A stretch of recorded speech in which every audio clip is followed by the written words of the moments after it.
대중교통 마스크 착용 의무화가 해제된 첫날 대중교통을 이용하는 시민들의 표정을 들여다봤습니다. 운수업 종사자들의 반응도 살펴봅니다.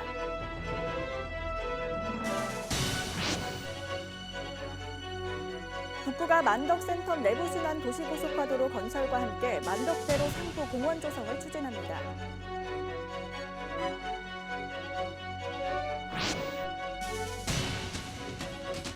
전국 17개 시도가 2030 월드엑스포 유치를 위해 힘을 모으기로 했습니다. 유치 열기가 고조되고 있습니다.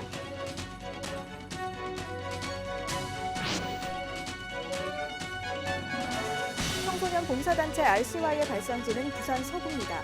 RCY 창립 70주년을 맞아 서구 천마산에 기념비가 만들어집니다.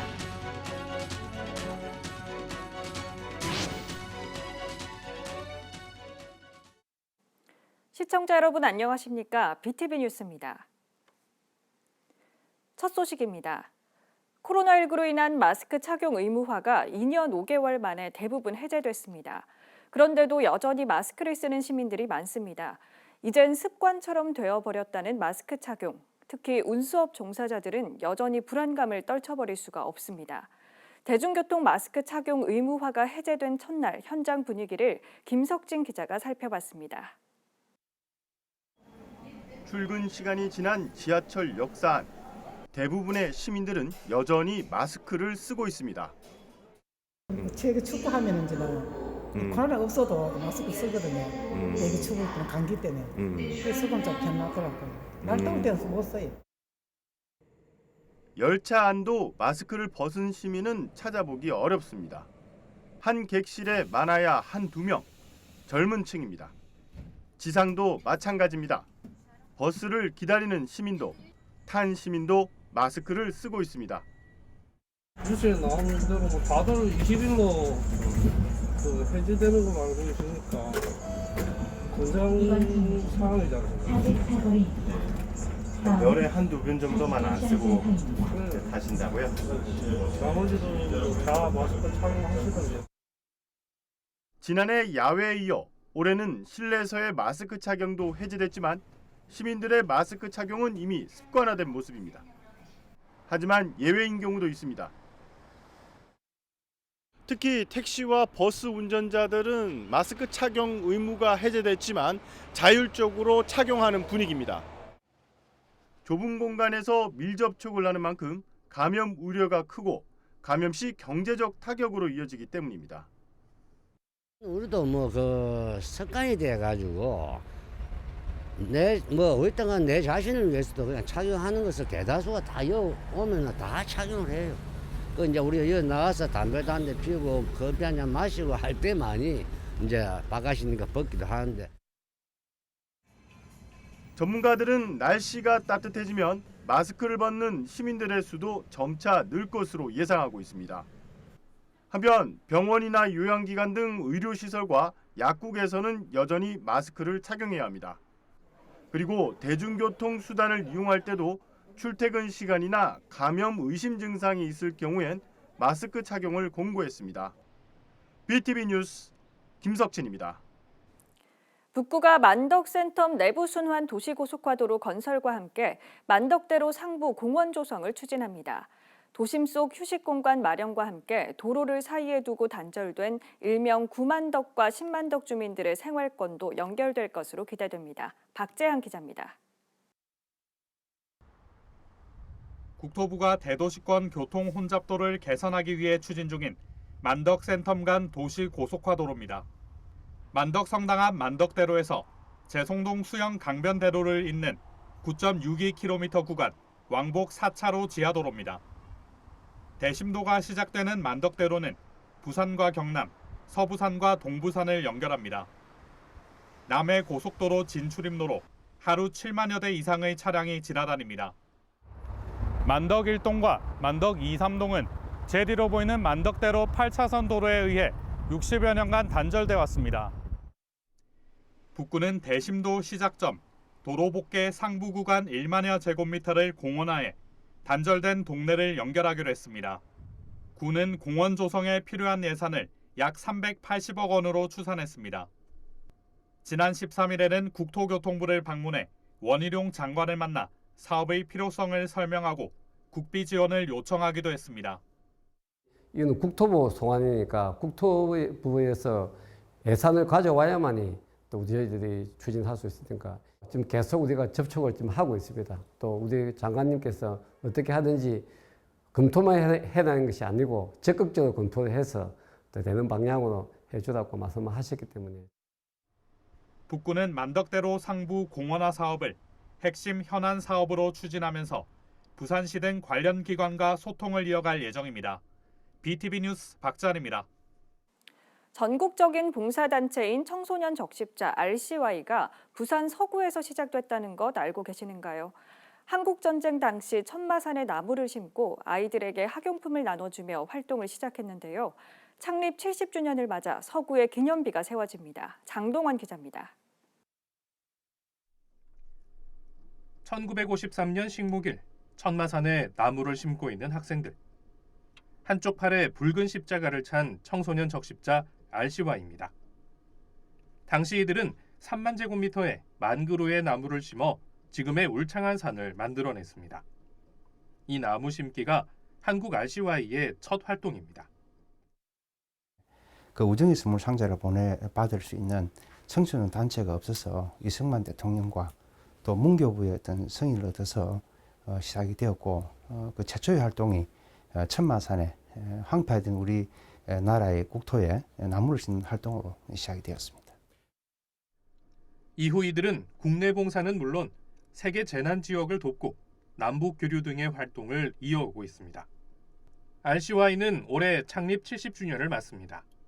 20일 서구청과 대한적십자사 부산지사는 협약을 맺고 기념비를 세우기로 했습니다. 기념비가 놓일 장소는 첫 활동지였던 천마산 조각공원. 그 모습 역시 당시 나무 심는 학생들이 표현됩니다. 그 적십자의 역사가 오래되었고 청소년 활동도 사실은 오래되었는데 뭔가 기릴 수 있는 기념비가 없어가지고 사실은 조금 아쉬운 점이 많이 있었는데 이번에 생기게 되어서 너무 또 뿌듯합니다.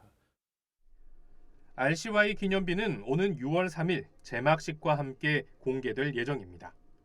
BTV 뉴스 장동원입니다. 전국 17개 시도가 2030 월드엑스포 유치를 위해 힘을 모으기로 했습니다. 국제박람회기구 실사를 앞두고 유치 열기가 고조되고 있습니다. 김윤정 기자가 보도합니다. 4월 초 열릴 국제박람회기구 실사가 성큼 앞으로 다가왔습니다. 시민들의 관심과 유치 열기도 뜨겁게 달아오르고 있습니다. 17개 시도를 대표하는 단체장과 부단체장들도 한 목소리로 월드엑스포 유치전에 가세했습니다. 엑스포 유치를 지원하는 특별위원회를 열고 박형준 부산시장과 장제국 동서대 총장이 특위 공동위원장을 맡았고 16개 시도 부단체장과 민간 전문가 등 21명은 각 시도별로 엑스포 홍보 활동을 펼치기로 했습니다. 유치 과정이 어떻게 보면은 유치 못지않게 저는 대단히 중요하다. 유치 과정을 우리가 잘 조직하면 대한민국 전체에 굉장히 큰 이익이 될 거고 또 이 부산의 입장에서도 도시 외교의 새로운 지평을 열 수 있다는 생각을 제가 했습니다. 부산 현지 실사에 대비해 전 국민의 적극적인 관심과 지지는 물론 원팀 코리아로 뭉쳐 하나된 역량을 발휘하기로 뜻을 모았습니다. 그중에서도 우리 젊은이들에게 특히 지역에 살고 있는 젊은이들에게 큰 비전과 도움을 제공한다는 측면에서 이 세계박람회는 반드시 우리 부산에 유치해야 되겠다 이런 생각이 듭니다. 4월 2일 한국에 도착할 실사단 일정에 맞춰 인천공항과 서울 부산역 등지에서는 다양한 캠페인과 행사가 펼쳐집니다. 특히 부산시는 현지 실사 기간을 엑스포 위크로 정하고 실사단의 이동 동선 전체에 걸쳐 유치 열기를 충분히 느낄 수 있도록 총력을 쏟고 있습니다. BTV 뉴스 김윤정입니다. 부산시가 국제박람회기구 현지 실사 기간 동안 원활한 교통소통을 위해 자율 차량 2부제를 시행합니다. 시행기간은 실사단이 부산을 방문하는 4월 4일부터 7일까지 오전 7시부터 오후 8시까지 시행합니다. 적용 대상은 10인승 이하 비영업 승용차 승합차로 장애인과 임산부 차량은 제외됩니다. 차량 끝번호가 홀수인 차량은 홀수날, 짝수인 차량은 짝수날 운행이 제한되는 홀짝제로 운영합니다. 부산시는 시민들 동참을 위해 대중교통을 증편하고 경찰청과의 업무 공조를 강화하기 위한 임시 소통반도 운영할 예정입니다. 2030 월드 엑스포 유치를 지원하는 부산, 울산, 경남 지역 어르신들로 구성된 실버 서포터즈가 발대식을 갖고 본격 활동에 들어갔습니다. 부산시와 자유시민 부산연합은 21일 오후 시청에서 부울경 지역 어르신 600여 명을 실버 서포터즈로 위촉했습니다. 이들은 앞으로 국제박람회기구 실사단 환영 행사에 참여하는 등 시민 유치 열기를 끌어올리기 위한 활동에 적극 참여합니다.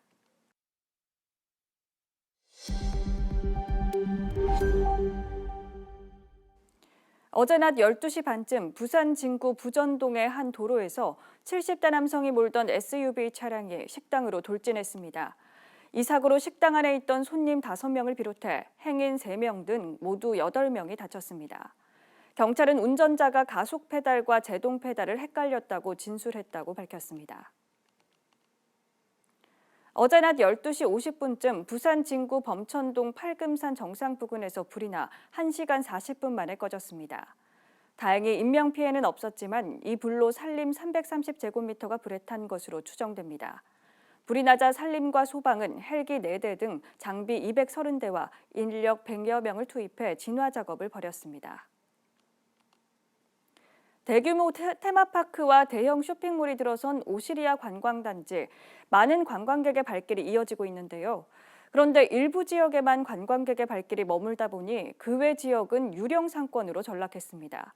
이 상권, 관광단지 개발로 토지가 수용된 원주민들이 생계를 위해 분양받은 곳도 있는데요. 원주민들은 대기업에만 특혜를 주고 있다며 대책 마련을 요구하고 있습니다. 차선영 기자가 보도합니다.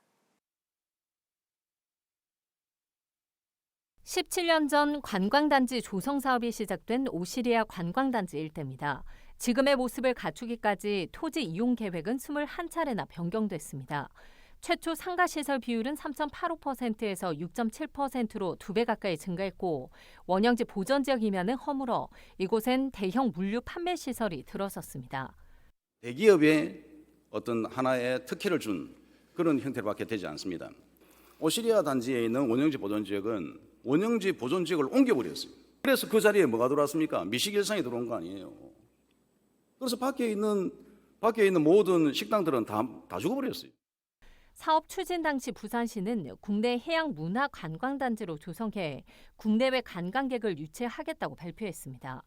원주민들은 수년 동안 반대 목소리를 냈지만 공익 사업이라는 명목 아래 결국 삶의 터전을 내주고 밀려났다고 털어놨습니다. 도시공사는 2014년 동부산 관광단지 개발로 토지가 수용된 원주민과 상인 농민들에게 우선적으로 7평에서 10평 정도 땅을 분양했습니다. 분양권을 획득한 주민들, 동부산 생계협동조합을 설립해 부지를 매입하고 다시 장밋빛 미래를 꿈꿨습니다. 하지만 현실은 달랐습니다. 초대형 쇼핑몰과 테마파크 등 특정 거점에만 블랙홀처럼 관광객들이 몰렸고 원주민들은 다시 거리로 나섰습니다.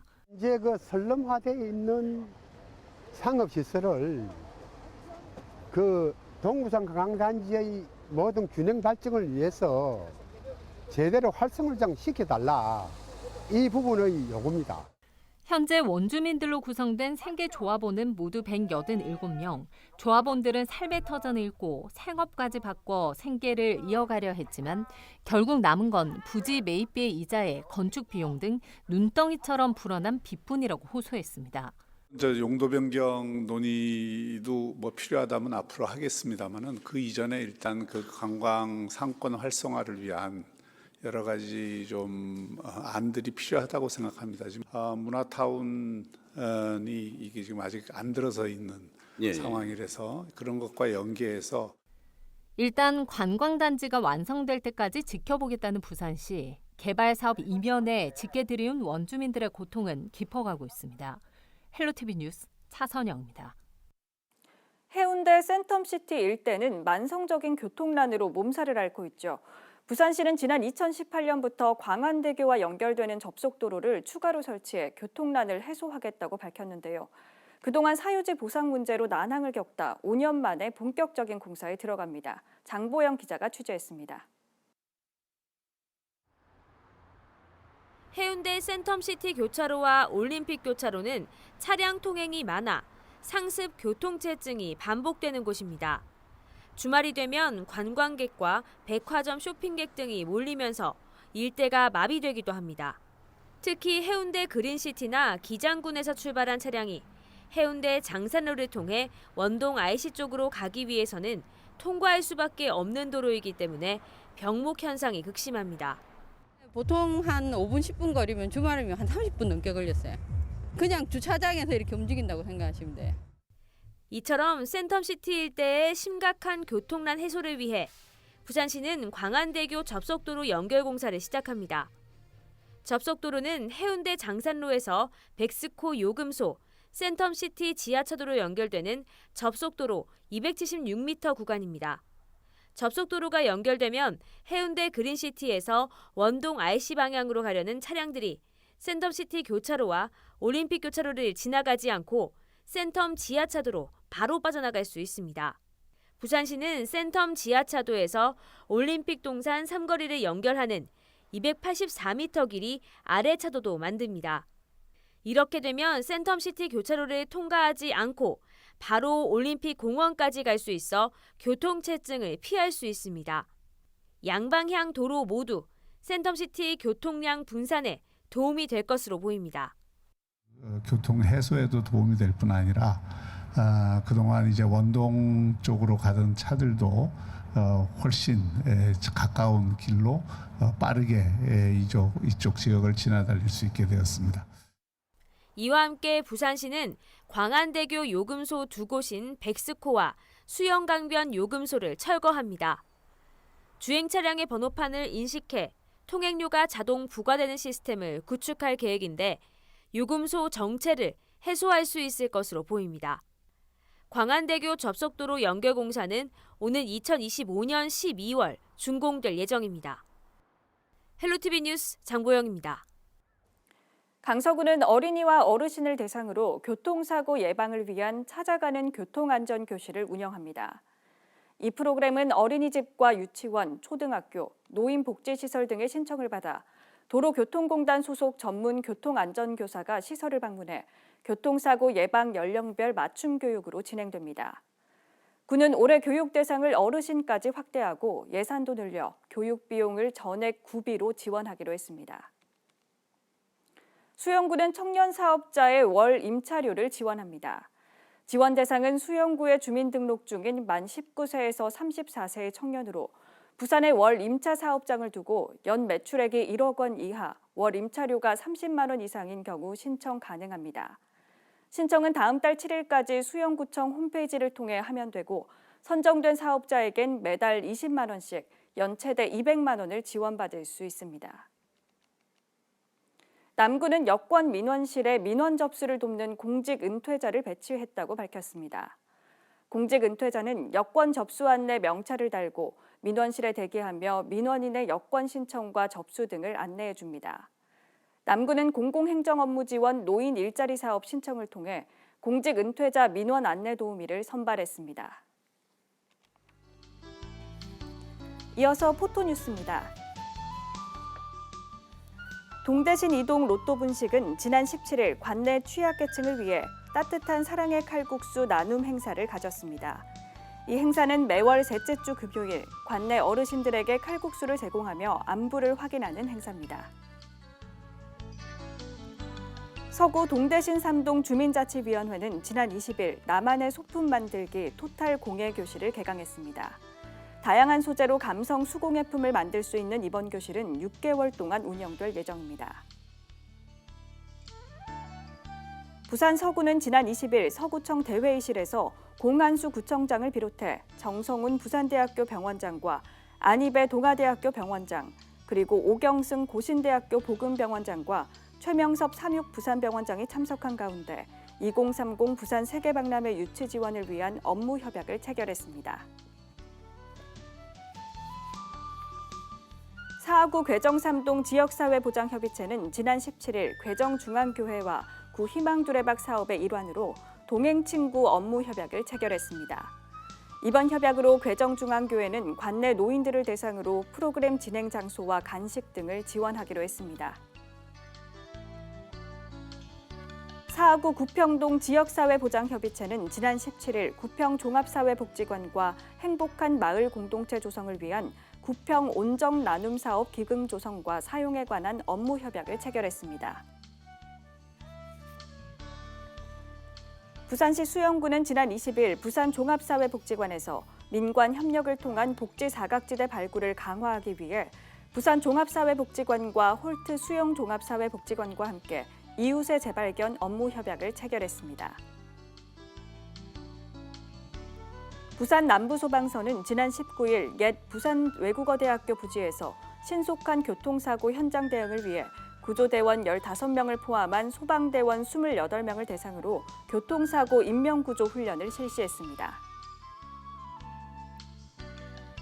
남구 용당동 행정복지센터는 지난 19일 2030 부산 세계박람회 국제박람회기구 현지 실사에 대비해 용당동 각급 단체 회원 60여 명이 참여한 가운데 관내 환경정비와 유치기원 캠페인을 펼쳤습니다.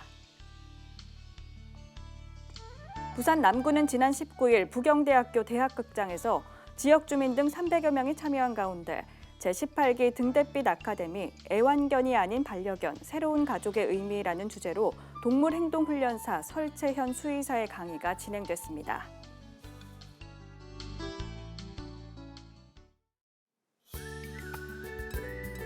(3월 22일) 생활지수입니다. 아침 최저기온은 14도, 낮 최고기온은 19도입니다. 미세먼지 지수는 보통 수준을 보이겠고 피부는 평소와 같이 관리해 주시면 되겠습니다. 감기 예방을 위해 옷차림을 따뜻하게 해주시는 게 좋겠습니다. 비 소식으로 인해 우산을 지참하시고요. 빨래와 세차는 다음에 하시길 바랍니다. 작은 불씨도 각별히 유의해 주시고 외출 약속은 다음으로 미루는 게 좋겠습니다. 밤에는 실내 온도와 습도를 확인해 주시고 숙면을 취하시길 바랍니다.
이상으로 BTV 뉴스를 마칩니다. 시청해주신 여러분 고맙습니다.